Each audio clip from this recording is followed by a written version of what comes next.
cuando mi esposo me tiró el papel del divorcio en la cara y me gritó que me largara de su casa con mi hija enferma, que él lo quería todo y que no nos soportaba más, no derramé ni una lágrima.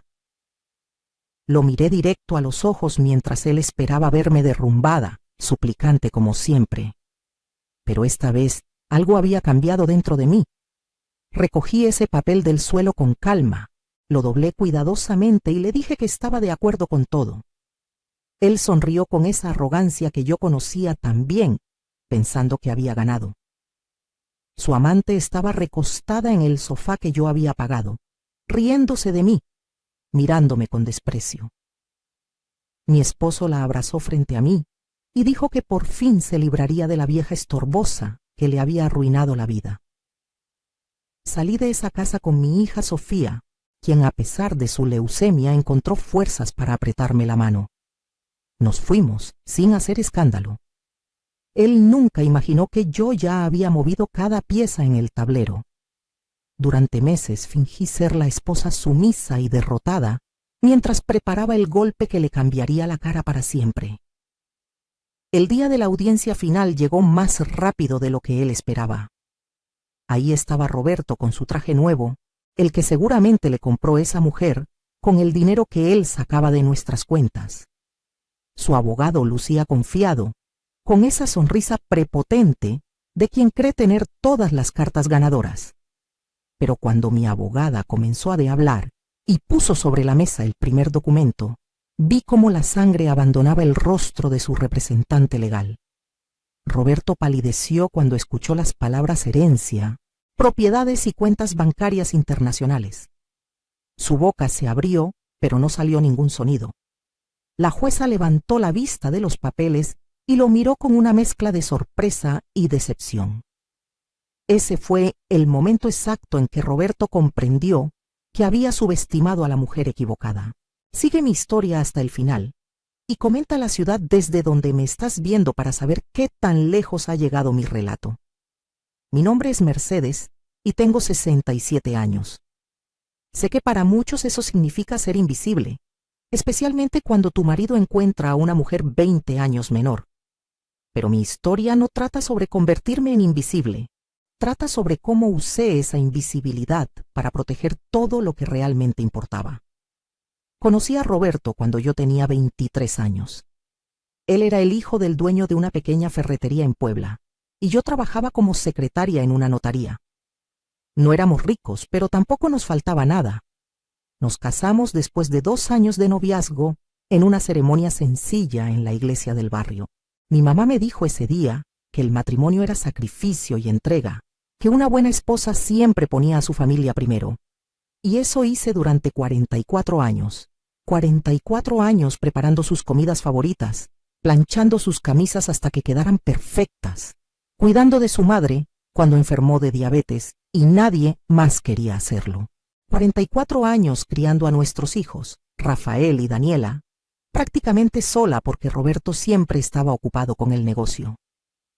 Cuando nació Sofía, mi nietecita hermosa, y le diagnosticaron leucemia a los 5 años, fui yo quien dejó todo para cuidarla. Daniela estaba destruida, apenas podía funcionar del dolor de ver a su hija así. Así que yo me convertí en la enfermera, la compañera de quimioterapias, la que limpiaba cuando vomitaba, la que le cantaba canciones de cuna a las 3 de la mañana cuando el dolor no la dejaba dormir. Roberto apenas visitaba el hospital. Decía que no soportaba ver a la niña así, que le dolía demasiado. Pero encontraba tiempo para sus partidas de dominó los viernes, para sus carnes asadas con los amigos los domingos, para sus escapadas de pesca cada mes. Yo nunca reclamé. Así me habían enseñado que debía ser. Una buena esposa, una buena abuela, siempre disponible, siempre sacrificada, siempre en segundo plano. La ferretería creció con los años. Roberto abrió 2 sucursales más en la ciudad.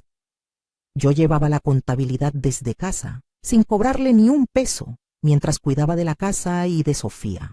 Hacía malabares entre las facturas, las citas médicas, la comida, la limpieza. Dormía 4 horas diarias si tenía suerte. Mis manos se llenaron de arrugas, Mi cabello se volvió completamente blanco.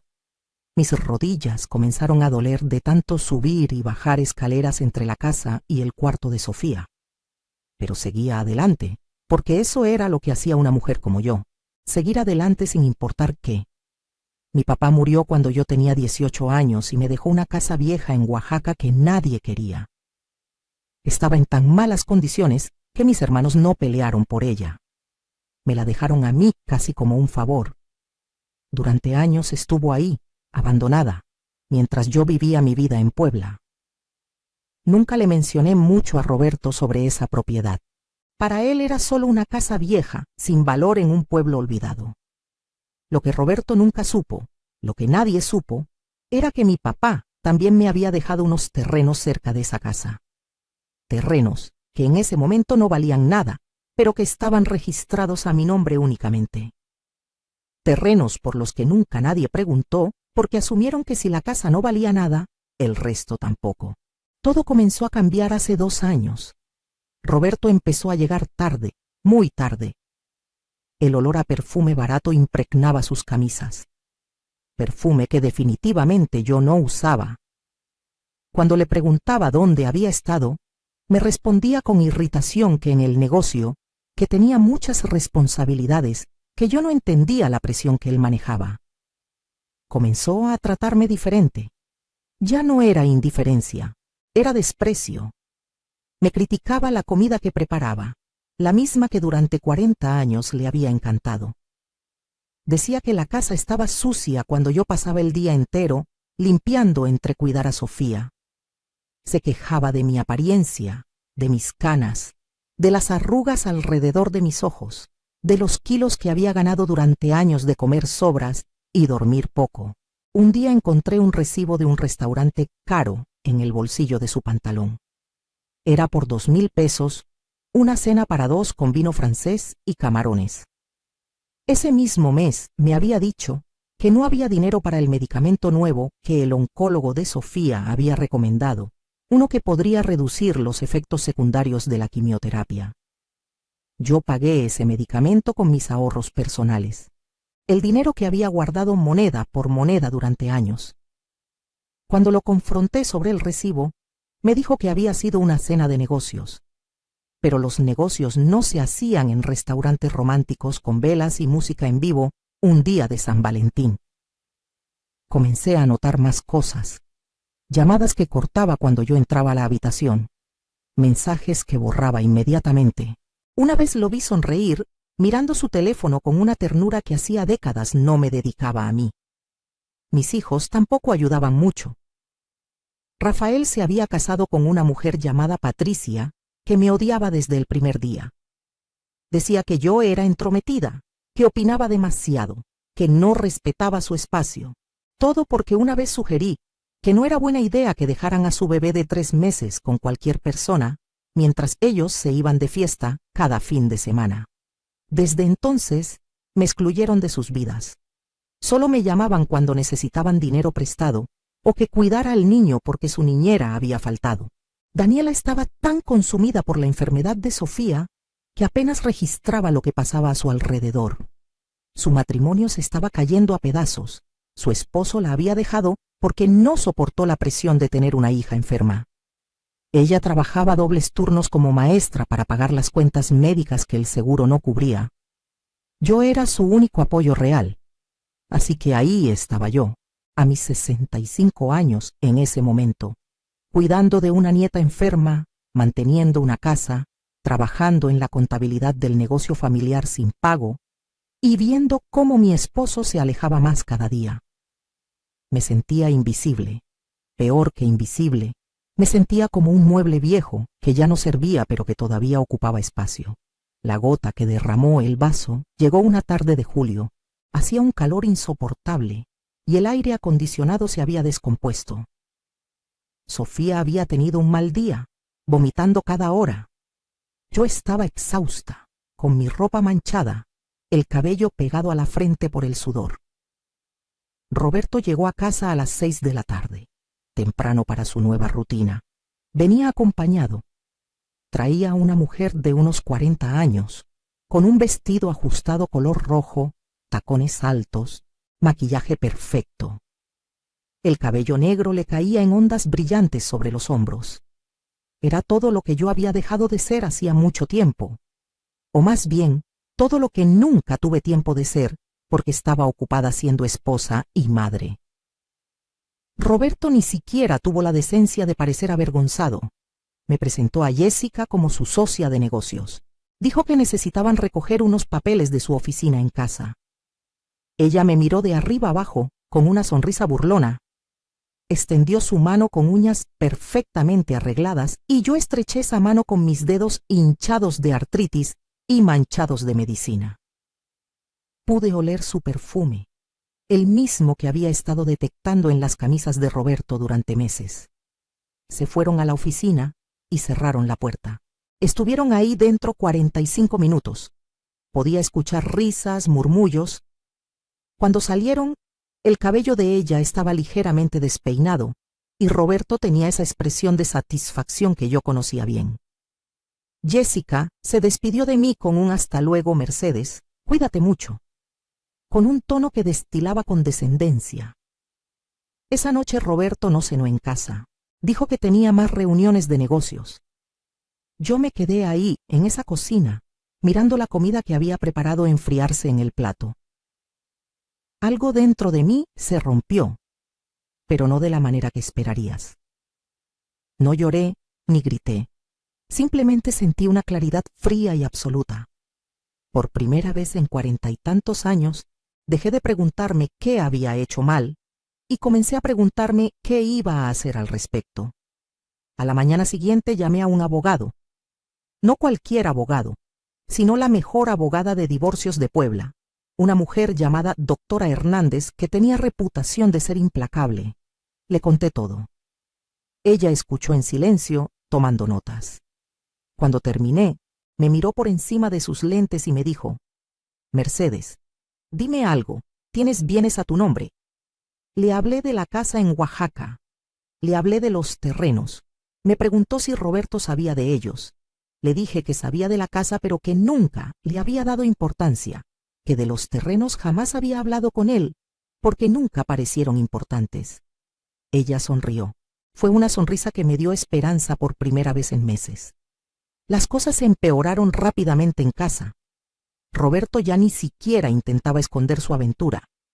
Jessica llamaba a la casa a todas horas. Una vez contesté y ella me dijo que dejara de molestar a su hombre, que me hiciera un favor y desapareciera. Su hombre. Como si 44 años de matrimonio no significaran nada, como si yo fuera la intrusa en mi propia vida. Roberto comenzó a dormir en el cuarto de invitados. Luego comenzó a no llegar a dormir para nada. Los vecinos murmuraban. Doña Carmen de al lado dejó de saludarme, como si el adulterio de mi esposo fuera contagioso o de alguna manera culpa mía. En la iglesia las otras señoras me miraban con lástima. Esa lástima era casi peor que el desprecio. Mientras tanto, yo seguía con mi rutina.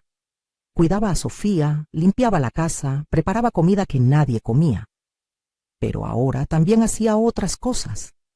Me reunía con la doctora Hernández, investigaba, recopilaba documentos. Roberto pensaba que yo era tonta, que no entendía de negocios o de dinero. Ese fue su primer error. Yo había llevado la contabilidad de sus ferreterías durante años. Conocía cada número, cada cuenta, cada transacción, y comencé a notar irregularidades. Dinero que salía de las cuentas del negocio hacia cuentas personales. Facturas falsas, compras que nunca se habían hecho pero que aparecían en los registros. Roberto estaba desviando dinero del negocio, probablemente para mantener su estilo de vida con Jessica. Documenté todo, cada irregularidad, cada transferencia sospechosa. La doctora Hernández me explicó que esto podría ser crucial. Mientras yo hacía esto, también investigué sobre mis propiedades en Oaxaca. Resultó que la zona donde estaban mis terrenos se había desarrollado enormemente en los últimos años.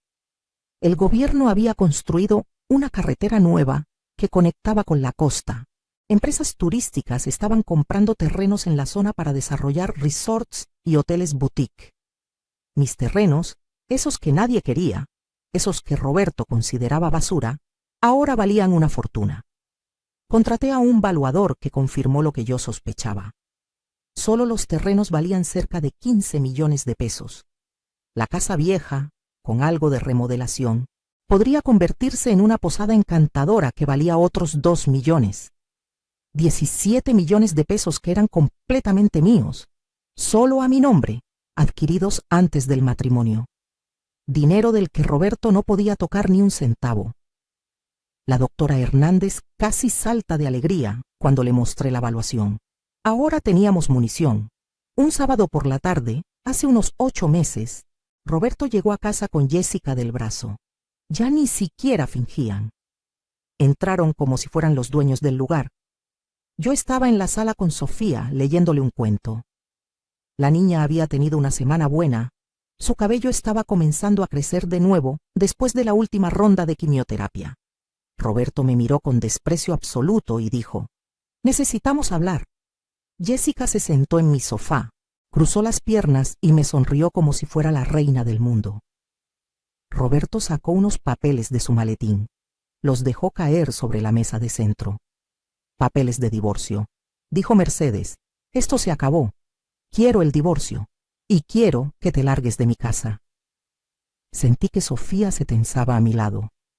La abracé más fuerte.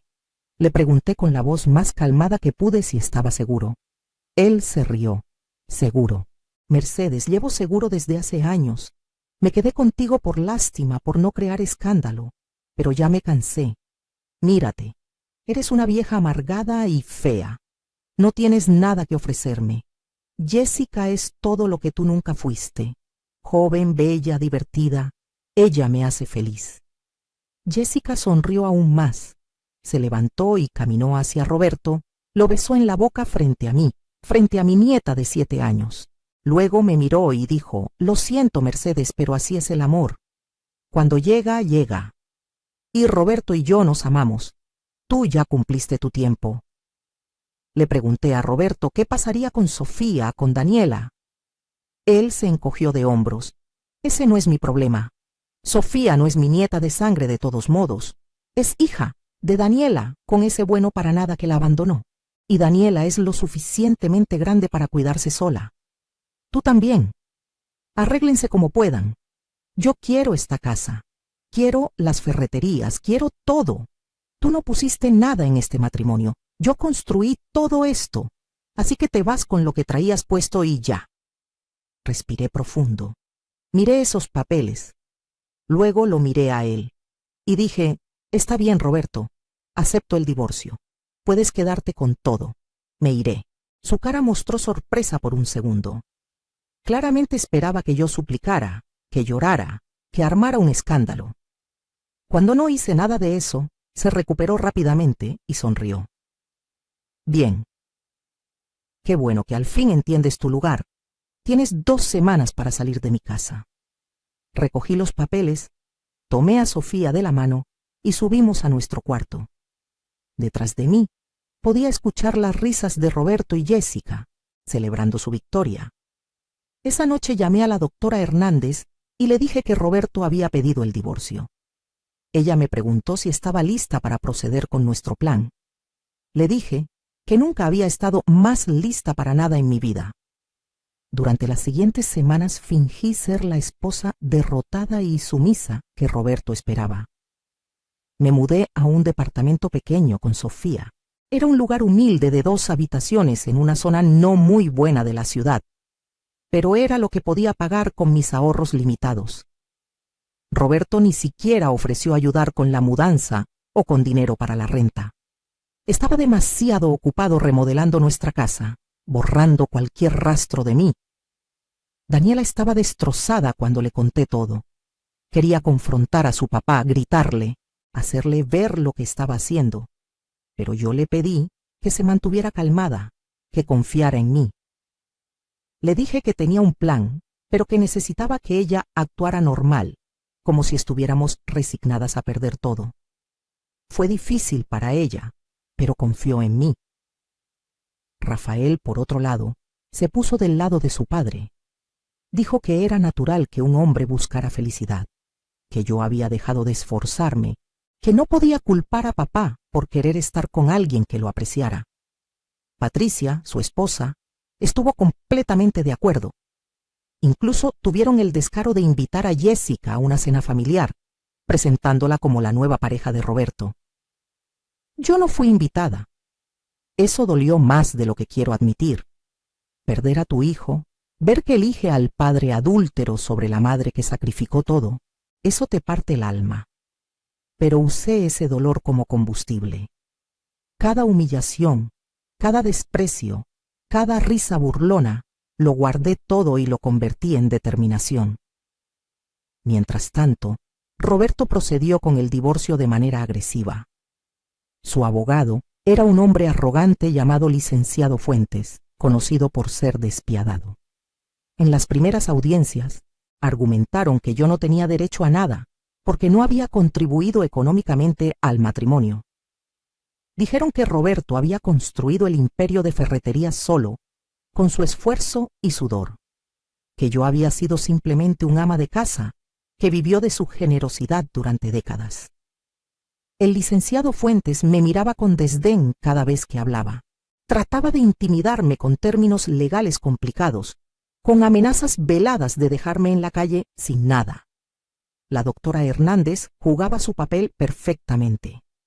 Parecía apenas competente, como si estuviera haciendo lo posible con un caso perdido. Pedía pequeñas cosas, una pensión mínima, tal vez algo de dinero para ayudar con los gastos de Sofía. Roberto y su abogado rechazaban todo con risas. Nada. Ella no merece nada, decía Roberto en cada audiencia. Yo me sentaba ahí, con ropa sencilla, sin maquillaje, viéndome exactamente como la vieja derrotada que ellos creían que era. Pero por dentro estaba contando los días para la audiencia final. 3 meses después de que Roberto me entregara los papeles de divorcio, llegó el día de la audiencia final. Me levanté temprano esa mañana, me bañé con calma y me puse un vestido azul marino sencillo, pero elegante, que había comprado especialmente para la ocasión. Me maquillé ligeramente, me peiné con cuidado. Cuando me miré al espejo, vi a una mujer diferente de la que había sido meses atrás. Seguía teniendo 67 años, seguía teniendo arrugas y canas, pero había algo nuevo en mis ojos. Había poder. Sofía estaba con Daniela. La niña estaba respondiendo bien al tratamiento finalmente. Su cabello estaba creciendo en pequeños rizos suaves y sus mejillas habían recuperado algo de color. Antes de salir, la besé y le dije: «Abuelita va a arreglar las cosas hoy, mi amor». Ella me abrazó fuerte y me susurró: «Te quiero, abuelita. Eres la persona más valiente que conozco». Esas palabras me dieron la fuerza final que necesitaba. Llegué al juzgado 30 minutos antes. La doctora Hernández ya estaba ahí, con 2 maletines grandes llenos de documentos. Me sonrió y me dijo: «Lista, Mercedes. Hoy cambiamos tu vida». Roberto llegó 15 minutos tarde como siempre, con Jessica colgada de su brazo.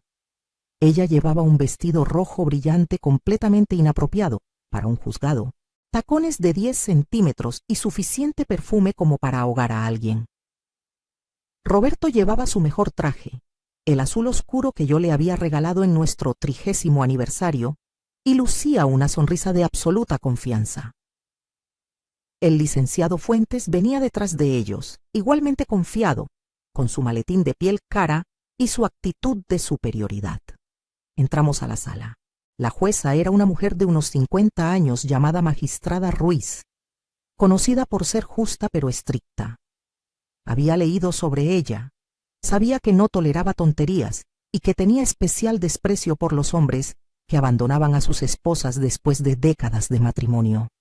Nos sentamos en nuestros respectivos lugares. Roberto y Jessica se susurraban cosas y se reían por lo bajo. El licenciado Fuentes organizaba sus papeles con movimientos precisos y ensayados. La doctora Hernández permanecía tranquila, con las manos sobre la mesa. La magistrada Ruiz entró y todos nos pusimos de pie. Ella se sentó, Nos indicó que hiciéramos lo mismo y abrió el expediente. Comenzó leyendo un resumen del caso. Un matrimonio de 44 años, sin acuerdo prenupcial, 3 propiedades compartidas, un negocio de ferreterías y una solicitud de divorcio presentada por el esposo, que buscaba quedarse con todos los bienes argumentando que la esposa no había contribuido al patrimonio familiar. La magistrada levantó la vista y preguntó: ¿están estas afirmaciones correctas? El licenciado Fuentes se puso de pie y confirmó que sí, que su cliente Roberto Mendoza había construido todo el patrimonio familiar con su trabajo y esfuerzo, y que la señora Mercedes no tenía derecho legal a reclamar nada. La magistrada me miró a mí. Doctora Hernández, ¿cuál es la posición de su clienta? La doctora Hernández se levantó lentamente. Su señoría, mi clienta tiene una posición muy clara. Y procedió a abrir el primer maletín. La doctora Hernández sacó el primer conjunto de documentos y los colocó sobre la mesa. Su señoría, me gustaría comenzar estableciendo las contribuciones de mi clienta al patrimonio familiar. Durante 44 años, la señora Mercedes Flores de Mendoza trabajó sin remuneración como contadora del negocio familiar. Aquí tengo registros que muestran que ella era quien llevaba la contabilidad completa de las 3 ferreterías. Roberto se movió incómodo en su silla. El licenciado Fuentes trató de objetar diciendo que eso era parte de las obligaciones maritales. La magistrada lo silenció con una mirada. La doctora Hernández continuó: además, tengo declaraciones de proveedores y empleados que confirman que la señora Mercedes era quien manejaba las relaciones con proveedores, quien negociaba precios, quien de hecho tomaba muchas de las decisiones del negocio mientras el señor Mendoza se ocupaba de otras actividades. Puso sobre la mesa declaraciones firmadas y notariadas. Roberto comenzaba a verse menos confiado, pero eso no es todo. Su señoría, mi clienta también ha descubierto ciertas irregularidades en el manejo de las finanzas del negocio familiar. La doctora Hernández sacó otro conjunto de documentos: registros bancarios, copias de cheques, transferencias. Durante los últimos 3 años, el señor Mendoza ha estado desviando dinero de las cuentas del negocio hacia cuentas personales, un total de 2.300.000 pesos. El licenciado Fuentes se puso de pie de un salto. Esto es ridículo. Mi cliente tiene todo el derecho de manejar el dinero de su propio negocio como considere apropiado. La doctora Hernández sonrió. Cierto, licenciado, pero resulta que las ferreterías no están registradas únicamente a nombre del señor Mendoza. Dejó caer otro documento sobre la mesa, la escritura original de la primera ferretería, firmada hace 38 años. En esa escritura aparecíamos tanto Roberto como yo, como propietarios al 50% cada uno. Roberto se puso pálido. Yo nunca le había mencionado ese detalle. Había olvidado que cuando abrimos el primer local, el notario nos había sugerido poner ambos nombres para efectos fiscales. Durante casi 4 décadas, Roberto había operado como si fuera el único dueño, pero legalmente yo era copropietaria. Eso significa, su señoría, que mi cliente es copropietaria del negocio y que las transferencias no autorizadas que el señor Mendoza hizo constituyen apropiación indebida de recursos compartidos. El licenciado Fuentes estaba revisando frenéticamente sus propios papeles. Jessica ya no sonreía. Roberto me miraba con una mezcla de shock e ira. Pero la doctora Hernández no había terminado. Ahora bien, su señoría, pasemos a discutir los bienes personales de mi clienta. Roberto se rió nerviosamente. ¿Qué bienes personales puede tener ella? No tiene nada.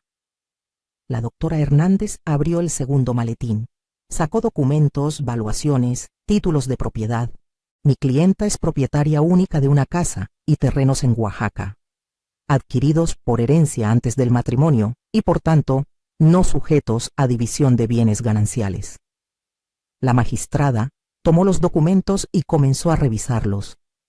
Roberto dijo con desdén: «Esa casa vieja no vale nada. Todos lo sabemos». La doctora Hernández sonrió más ampliamente. De hecho, señor Mendoza, esa propiedad ha sido valuada recientemente en 17 millones de pesos. El silencio que siguió a esa declaración fue absoluto. Roberto se quedó con la boca abierta. El licenciado Fuentes dejó caer el bolígrafo que sostenía. Jessica parecía haber dejado de respirar. La magistrada Ruiz levantó las cejas con interés y continuó leyendo los documentos de evaluación. 17 millones, repitió la magistrada. La doctora Hernández asintió. Así es, su señoría. La zona donde se encuentran estas propiedades ha experimentado un desarrollo turístico significativo en los últimos años.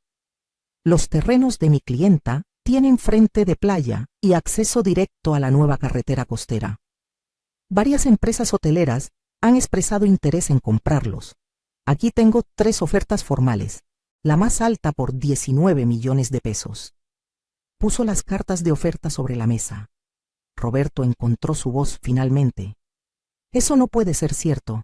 Esos terrenos no valen nada. Mercedes me está mintiendo. Fabricó esos documentos. La magistrada lo miró con severidad. Señor Mendoza, estas valuaciones están certificadas por valuadores autorizados y las ofertas vienen de empresas legítimamente constituidas. A menos que tenga evidencia de fraude, le sugiero que controle sus acusaciones. Roberto se hundió en su silla. Podía ver su mente trabajando, calculando, dándose cuenta de que había cometido un error monumental. El licenciado Fuentes pidió un receso. La magistrada lo concedió. Nos levantamos y salimos al pasillo. Roberto me agarró del brazo con fuerza. Me dolió, pero no dije nada. Su cara estaba roja de ira. ¿Desde cuándo sabías que esos terrenos valían tanto? Le respondí con calma: desde hace unos meses, Roberto. Cuando tú estabas ocupado con Jessica, yo estaba ocupada investigando mi futuro. Jessica se acercó y me gritó: eres una víbora, una mentirosa. Le estabas ocultando esto a tu esposo. Me reí. Era la primera vez que me reía genuinamente en meses. Le dije: Jessica, querida, Roberto no es mi esposo, es mi pronto ex esposo. Y no le oculté nada. Simplemente nunca preguntó. Asumió que yo no tenía nada de valor, como asumió tantas otras cosas sobre mí. La doctora Hernández intervino y nos separó. Le dijo a Roberto que se alejara de su clienta o presentaría cargos por intimidación. Volvimos a entrar a la sala. El licenciado Fuentes lucía significativamente menos confiado. Cuando la magistrada retomó la sesión, él pidió la palabra. Su señoría, mi cliente estaría dispuesto a llegar a un acuerdo.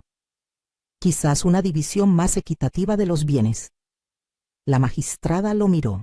Hace una hora su cliente insistía en que la señora Mendoza no merecía nada. ¿Qué ha cambiado?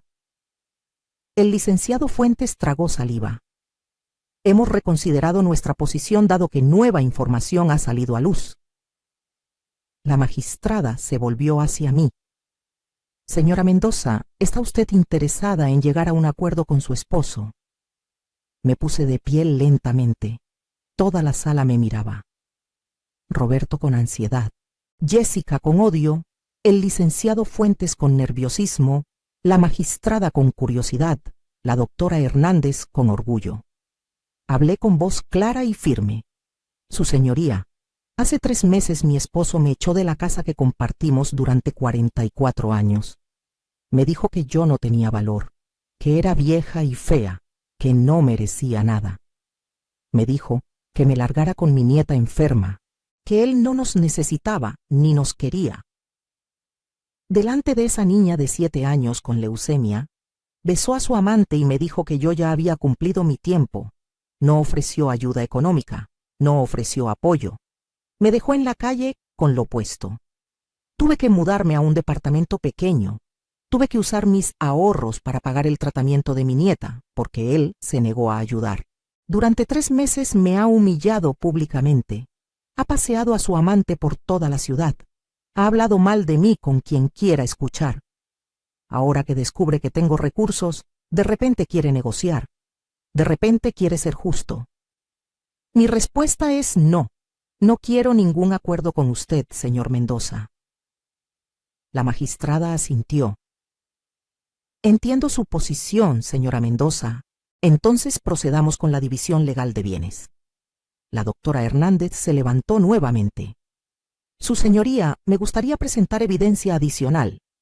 Tengo aquí registros médicos que muestran los gastos de tratamiento de la nieta de mi clienta, gastos que mi clienta ha estado cubriendo sola. También tengo evidencia de que el señor Mendoza ha estado gastando recursos conyugales en su amante, facturas de restaurantes, hoteles, joyas, viajes.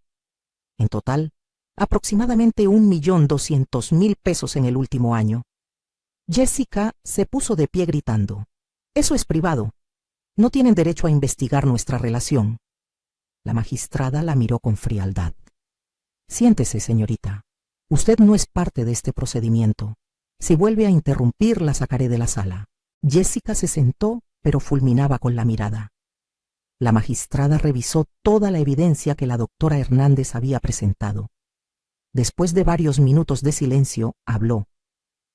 «He revisado toda la documentación presentada por ambas partes. Mi decisión es la siguiente. Las 3 ferreterías, siendo propiedad compartida según la escritura original, serán divididas de la siguiente manera. El 50% corresponde legalmente a la señora Mercedes Mendoza como copropietaria original. Del 50% restante que corresponde al señor Roberto Mendoza, la mitad será asignada a la señora Mendoza como parte de los bienes gananciales del matrimonio. Eso significa que la señora Mendoza se queda con el 75% de las ferreterías». Roberto se puso de pie de un salto. «Eso es un robo.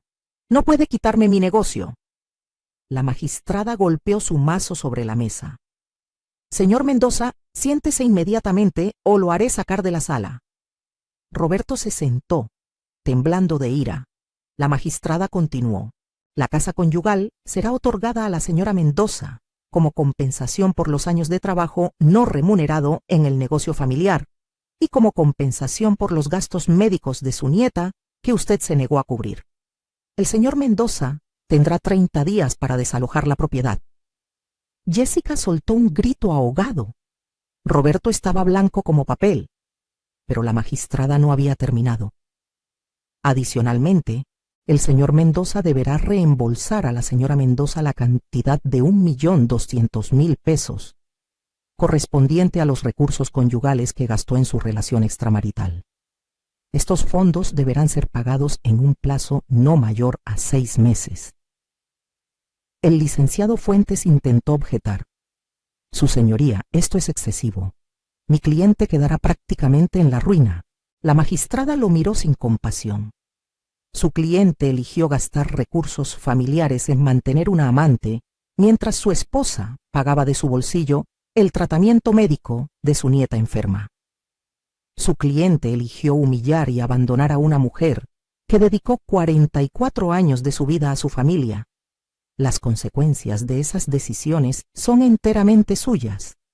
Ahora, con respecto a las propiedades en Oaxaca, dado que fueron adquiridas por la señora Mendoza antes del matrimonio, permanecen como su propiedad exclusiva.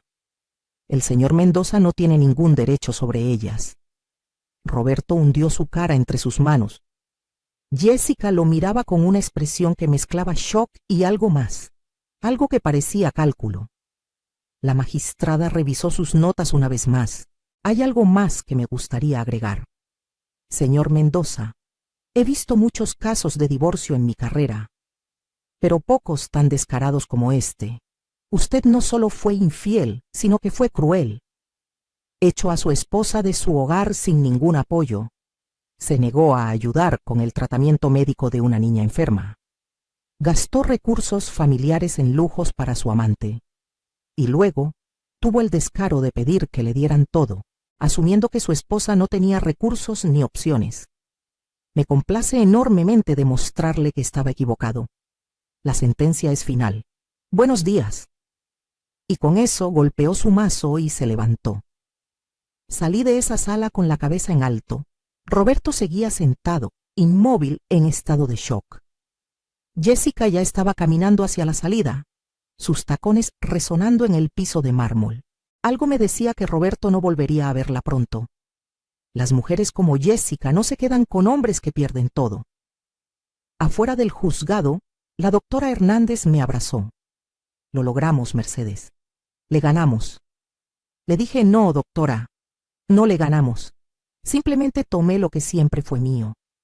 Las semanas siguientes fueron una revelación. Roberto intentó apelar la decisión, pero su nuevo abogado, porque el licenciado Fuentes renunció al caso, le dijo que no tenía bases. La evidencia era abrumadora y la magistrada había sido más que justa. De hecho, podría haber sido peor para él. Roberto tuvo que mudarse de la casa. No tenía a dónde ir, porque había gastado tanto dinero en Jessica que sus ahorros personales estaban agotados. Terminó rentando un cuarto en una pensión del otro lado de la ciudad. Jessica, como predije, desapareció de su vida inmediatamente después de la sentencia.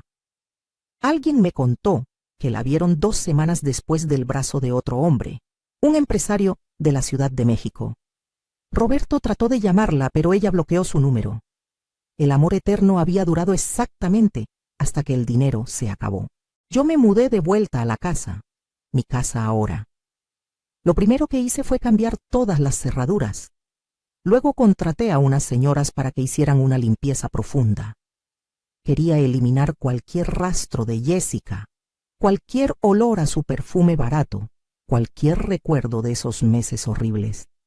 Pinté las paredes de colores claros y alegres. Compré muebles nuevos.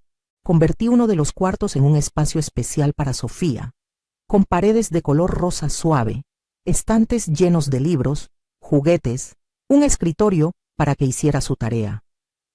Daniela y Sofía se mudaron conmigo. Daniela había estado viviendo en un departamento diminuto, luchando para llegar a fin de mes. Ahora tenía un hogar real, espacio, seguridad. Sofía estaba feliz. Su salud mejoraba cada día. El nuevo tratamiento estaba funcionando y los doctores eran optimistas sobre su recuperación completa. Ver a esa niña correr por el jardín, riendo, con su cabello creciendo en rizos suaves, sanaba algo dentro de mí. Las ferreterías fueron otro tema. Yo ahora era la propietaria mayoritaria. Llamé a una reunión con todos los empleados. Les expliqué la situación. Les aseguré que sus trabajos estaban seguros y que, de hecho, planeaba expandir el negocio. Contraté a un administrador profesional, un hombre joven y honesto llamado Héctor, que tenía ideas frescas sobre cómo modernizar las operaciones. Implementamos un sistema de inventario digital. Abrimos una tienda en línea. Comenzamos a ofrecer servicios de entrega a domicilio. En 6 meses, las ventas habían aumentado un 30%. Roberto seguía siendo dueño del 25%, lo que le daba derecho a una parte de las ganancias. Pero ya no tenía voz en las decisiones. Cada mes recibía su cheque y cada mes, según me contaron, lo gastaba en alcohol y autocompasión. Rafael, mi hijo, finalmente vino a verme después de 3 meses de silencio. Tocó la puerta una tarde, solo, sin Patricia. Cuando abrí, se quedó parado ahí sin saber qué decir. Yo lo dejé entrar. Nos sentamos en la sala, en el sofá nuevo que había comprado. Él miraba alrededor, notando todos los cambios. Finalmente habló. Mamá, yo no sabía. No sabía sobre los terrenos, sobre el negocio, sobre cuánto habías contribuido. Patricia y yo pensamos que papá estaba siendo injusto, pero no imaginamos hasta qué punto. Le dije, Rafael, tu padre me echó a la calle, me llamó vieja fea y fedorenta delante de tu sobrina enferma, y tú lo apoyaste. Me invitaste a mí a ninguna cena familiar, pero invitaste a su amante. Él bajó la mirada. Lo sé. Y lo siento, mamá. No tengo excusa. Patricia estaba celosa de ti. Decía que siempre te metías en nuestra vida. Y yo dejé que eso nublara mi juicio. Soy tu hijo y debí defenderte. Le pregunté por qué había venido ahora. Él fue honesto, porque me di cuenta de que puedo perder a mi madre por apoyar a un padre que estaba completamente equivocado, porque mi hijo pregunta por su abuela y no sé qué decirle. porque vi a papá el otro día y está destruido, bebiendo, amargado, culpando a todos menos a sí mismo. Y no quiero terminar así. No acepté su disculpa inmediatamente. Le dije que necesitaba tiempo, que la confianza se construye lentamente, pero le permití empezar a visitarme. Poco a poco, durante meses, reconstruimos nuestra relación. Patricia nunca se disculpó, pero Rafael estableció límites con ella sobre cómo hablaba de mí. Era un comienzo. Daniela prosperaba. Con el estrés financiero eliminado, con apoyo real, con Sofía mejorando, ella comenzó a florecer. Volvió a sonreír, comenzó a salir con amigos. Incluso empezó a salir con un hombre bueno, un maestro de la escuela de Sofía, que la trataba con respeto y cariño. Verla feliz me llenaba el corazón. Yo misma cambié de maneras que nunca imaginé. Contraté a una empleada doméstica que venía 3 veces por semana. No porque no pudiera limpiar mi propia casa, sino porque no quería. Después de 44 años limpiando para otros, decidí que merecía ayuda. Tomé clases de pintura, algo que siempre había querido hacer pero nunca había tenido tiempo. Resultó que era bastante buena. Mis pinturas de paisajes oaxaqueños comenzaron a llenar las paredes de la casa. Me uní a un grupo de mujeres de mi edad que se reunían los jueves para tomar café y compartir historias. Muchas de ellas tenían historias similares a la mía: esposos infieles, años de sacrificio sin reconocimiento, la lucha de encontrarse a sí mismas después de décadas de ser definidas solo como esposas y madres. Nos apoyábamos mutuamente, celebrábamos nuestras victorias, nos consolábamos en nuestras derrotas. Decidí qué hacer con las propiedades en Oaxaca. Rechacé las ofertas de compra de las empresas hoteleras. En su lugar, contraté a un arquitecto y a un constructor. Remodelamos la casa vieja de mi padre, convirtiéndola en una hermosa posada boutique de 6 habitaciones. Mantuvimos el carácter original de la construcción, pero la modernizamos con baños privados, aire acondicionado, camas cómodas. La llamé Casa Mercedes. En los terrenos, en lugar de vender, desarrollé un pequeño complejo de cabañas ecológicas. 8 cabañas construidas con materiales sustentables, diseñadas para mezclarse con el paisaje natural. Contraté a personas del pueblo local para trabajar en la posada y en las cabañas. Les pagaba salarios justos, les daba prestaciones, los trataba con respeto. La posada abrió hace 6 meses. Ha sido un éxito rotundo. Los turistas aman la autenticidad del lugar, la belleza de la costa oaxaqueña, la comida tradicional que servimos.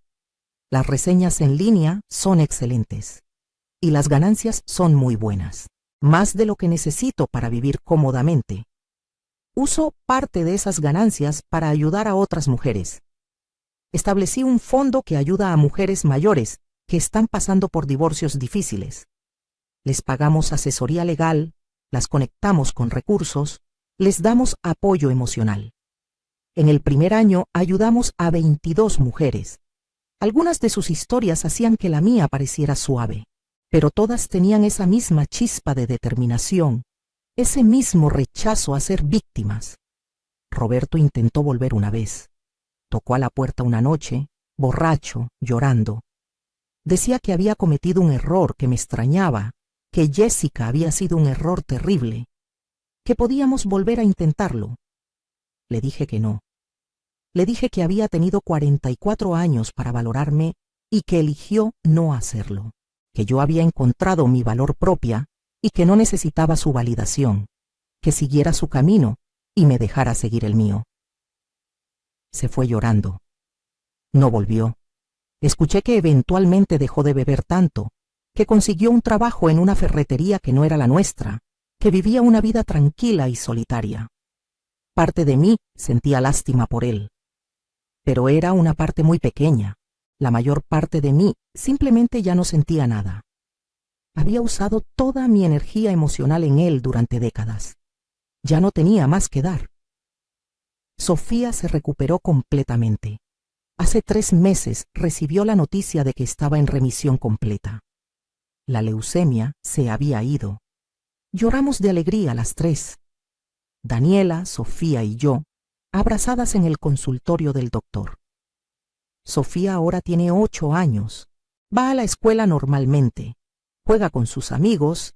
Es una niña normal y saludable. Cada vez que la veo reír, cada vez que la veo correr, pienso en cómo casi perdemos todo, cómo Roberto estuvo dispuesto a abandonarla cuando más nos necesitaba. Y me siento agradecida de haberme mantenido firme, de haber luchado, de haber ganado. Hoy tengo 67 años y nunca he sido más feliz. Vivo en una casa hermosa, llena de luz y amor. Tengo un negocio próspero que me da independencia financiera. Tengo propiedades en Oaxaca que me dan alegría y propósito. Tengo a mi hija Daniela viviendo conmigo, riendo otra vez, enamorándose otra vez. Tengo a mi nieta Sofía, sana y feliz, llamándome su heroína. Tengo a mi hijo Rafael tratando de reconstruir nuestra relación, aprendiendo a ser mejor hombre de lo que su padre fue. Tengo amigas que me entienden y me apoyan. Tengo hobbies que me apasionan. Tengo planes para el futuro. Hace unas semanas, Daniela me preguntó si alguna vez lamentaba haber pasado tantos años con Roberto. Si sentía que había desperdiciado mi vida. Lo pensé cuidadosamente antes de responder. Le dije que no lamentaba esos años porque me dieron a ella y a Rafael. Me enseñaron resiliencia. Me enseñaron mi propia fuerza. Me enseñaron que nunca es demasiado tarde para defenderte a ti misma. Que nunca es demasiado tarde para reclamar tu vida. Roberto pensó que porque yo era mayor, porque tenía canas y arrugas, porque había dedicado mi vida a mi familia, era desechable. Pensó que podía reemplazarme con una versión más joven y que yo simplemente aceptaría mi destino. Ese fue su error fatal. Subestimar a una mujer que ha sobrevivido décadas de sacrificio, que ha criado hijos, que ha manejado negocios, que ha cuidado enfermos, es subestimar a una de las fuerzas más poderosas del universo. Somos sobrevivientes, somos guerreras, y cuando finalmente decidimos luchar por nosotras mismas, somos imparables. A todas las mujeres que están pasando por algo similar les digo esto. No acepten menos de lo que merecen. No crean cuando les dicen que no tienen valor porque son mayores, porque han cambiado físicamente, porque dedicaron años a su familia en lugar de a una carrera. Esos años tienen valor. Ese trabajo tiene valor. Ustedes tienen valor. Investiguen sus recursos. Conozcan sus derechos. Busquen ayuda legal competente. No se rindan porque alguien más decidió que ya no les sirven. Y si tienen activos que otros desconocen, si tienen habilidades que otros subestiman, si tienen fuerza que otros no ven, úsenlos. No para venganza, sino para justicia. No para destruir, sino para construir la vida que merecen. Hoy visité la tumba de mi padre por primera vez en años. Le agradecí por dejarme esos terrenos que nadie quería. Le dije que finalmente entendí por qué siempre me decía que guardara algo solo para mí, que nunca pusiera todo en manos de otra persona. Él lo sabía. Sabía que algún día podría necesitar mi propia base, mi propia seguridad. Y tenía razón. Anoche cené con mis amigas del grupo de los jueves. Les conté la versión completa de mi historia, todos los detalles. Cuando terminé, hubo un momento de silencio. Luego una de ellas, Guadalupe, levantó su copa de vino y dijo un brindis. Por Mercedes, quien nos recuerda que nunca es demasiado tarde para ganar. Todas levantaron sus copas. Brindamos, reímos, compartimos nuestras propias historias de triunfo y superación. Y me di cuenta de que esto era lo que había estado buscando toda mi vida sin saberlo. No la aprobación de un hombre, no el estatus de esposa perfecta, sino esta hermandad de mujeres fuertes, esta comunidad de sobrevivientes, esta red de apoyo mutuo. En mi casa ahora, sobre la chimenea de la sala, cuelga una de mis pinturas favoritas. Es un paisaje de Oaxaca al amanecer, con el sol saliendo sobre las montañas, bañando todo en luz dorada. Lo pinté la primera vez que visité mis propiedades después de la sentencia. Me paré en esa playa. Sentí la arena bajo mis pies, escuché las olas, olí el aire salado del mar y supe que estaba exactamente donde debía estar. Ese cuadro me recuerda cada día que después de la noche más oscura siempre viene el amanecer, que después de la tormenta más feroz siempre llega la calma, que después del invierno más frío siempre florece la primavera. Sofía a veces me pregunta sobre su abuelo. Le digo la verdad de manera apropiada para su edad, que a veces las personas toman malas decisiones, que esas decisiones tienen consecuencias. Pero también le digo que nosotras estamos bien, que somos fuertes, que somos una familia y que nada ni nadie puede quitarnos eso. Daniela ha empezado a ahorrar dinero para comprar su propia casa. Podría quedarse conmigo para siempre y yo sería feliz, pero entiendo su necesidad de independencia. Le he enseñado bien. Sabe que una mujer debe tener siempre sus propios recursos, su propio espacio, su propia seguridad. Cuando encuentre su casa, la ayudaré con el enganche, porque eso es lo que hacemos las mujeres de esta familia. Nos apoyamos, nos fortalecemos mutuamente. La semana pasada recibí una carta de una mujer llamada Rosa. Tenía 72 años y estaba pasando por un divorcio después de 50 años de matrimonio. Había leído sobre mi caso en el periódico local. Me escribió preguntando si podíamos hablar, si podía darle consejos. Nos reunimos en un café. Le conté mi historia completa. Le di el contacto de la doctora Hernández. Le hablé sobre el fondo que había establecido para ayudar a mujeres en su situación. Lloró. Me agradeció. Me dijo que había estado a punto de rendirse, de aceptar lo que su esposo le ofrecía, que era casi nada, pero que mi historia le había dado esperanza. Hace 2 días me llamó. Su abogada, usando estrategias similares a las que usó la doctora Hernández, había descubierto que Rosa tenía derechos sobre varias propiedades que su esposo había intentado esconder. La balanza había cambiado a su favor. Estaba llorando de alegría. Ese momento me confirmó algo que había estado sintiendo durante meses. Mi propósito ahora no es solo vivir mi mejor vida, aunque eso es importante. Mi propósito es ayudar a otras mujeres a reclamar las suyas. Estoy considerando escribir un libro sobre mi experiencia. No por vanidad, sino porque creo que hay miles, tal vez millones de mujeres en situaciones similares. Mujeres que han dedicado sus vidas a sus familias. Mujeres que son descartadas cuando envejecen. Mujeres que no conocen sus derechos o sus recursos. Mujeres que creen las mentiras que les dicen sobre no tener valor. Si mi historia puede ayudar aunque sea a una de ellas a defenderse, a reclamar lo que es suyo, a construir una nueva vida, entonces vale la pena compartirla. La doctora Hernández me animó a hacerlo. Dice que mi caso fue excepcional no solo porque gané, sino por cómo gané. Con preparación meticulosa, con paciencia estratégica, con uso inteligente de recursos que otros subestimaron. Dice que podría convertirse en un modelo para otras mujeres. Ya he empezado a hacer notas, recuerdos, documentos, lecciones aprendidas.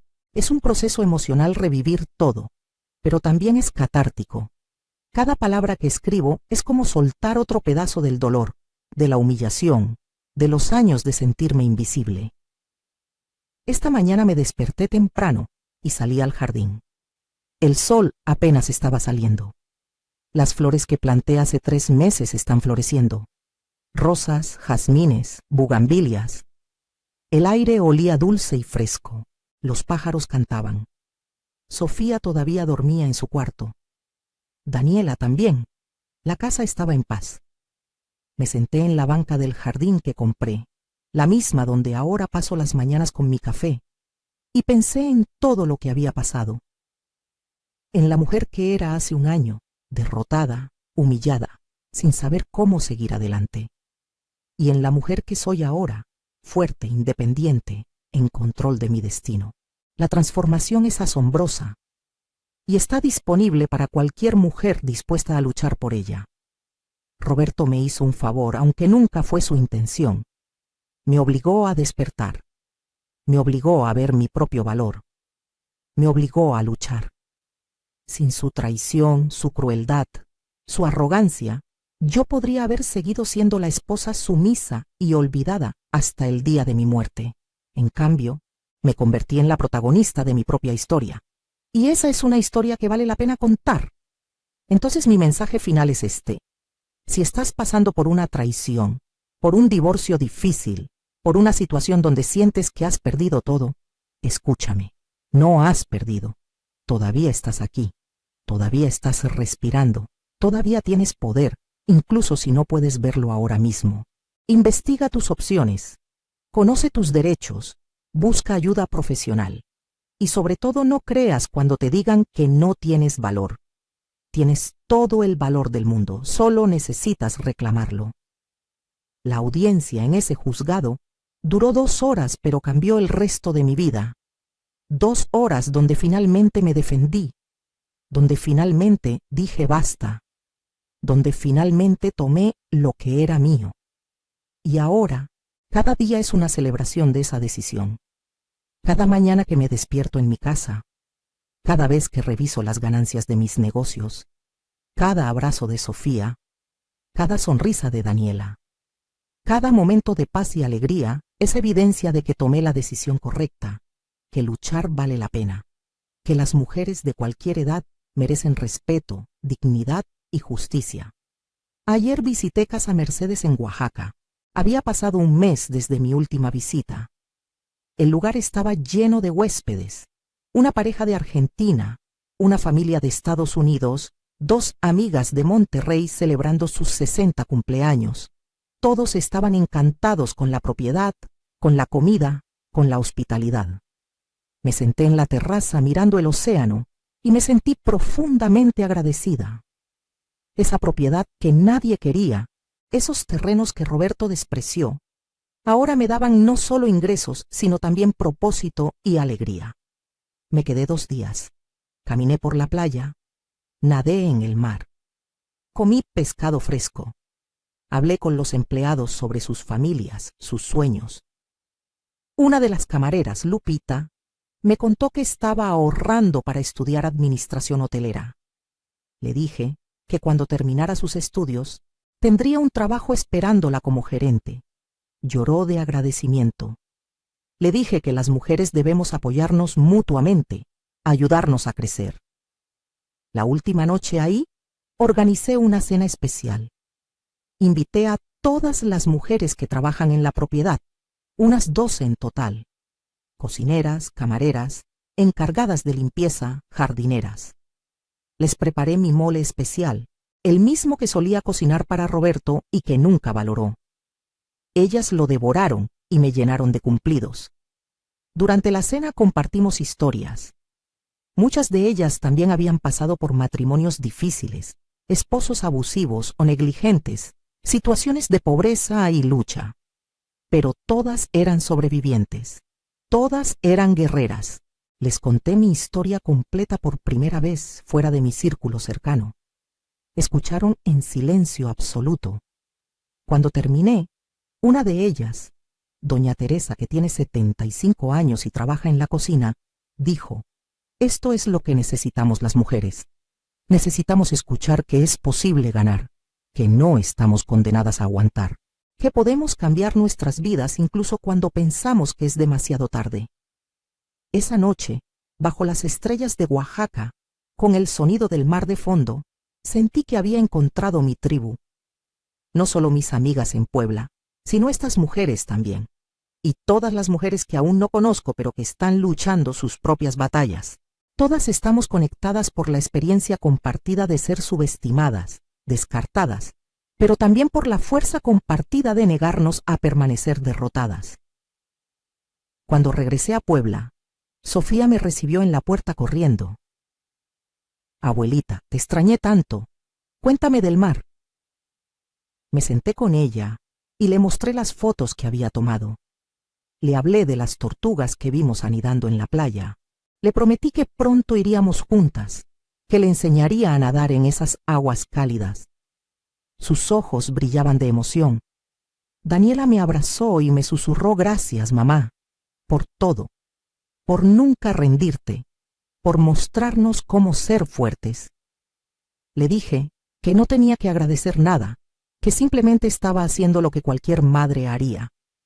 Pero ella insistió: no, mamá, no cualquier madre habría hecho lo que tú hiciste. Muchas se habrían rendido. Tú luchaste y ganaste y nos salvaste a todas. Esta mañana recibí una llamada de Rafael. Me preguntó si podía visitarme con su hijo, mi nieto de 6 años, que casi no he visto en el último año. Le dije que sí, que siempre serían bienvenidos. Llegaron en la tarde. Mi nieto, Robertito, llamado así por su abuelo irónicamente, corrió hacia mí. Abuela, papá dice que tienes una casa en la playa. Es verdad. Le confirmé que sí. Le mostré fotos. Le prometí que podría visitarla pronto. Rafael se sentó conmigo mientras Robertito jugaba con Sofía en el jardín.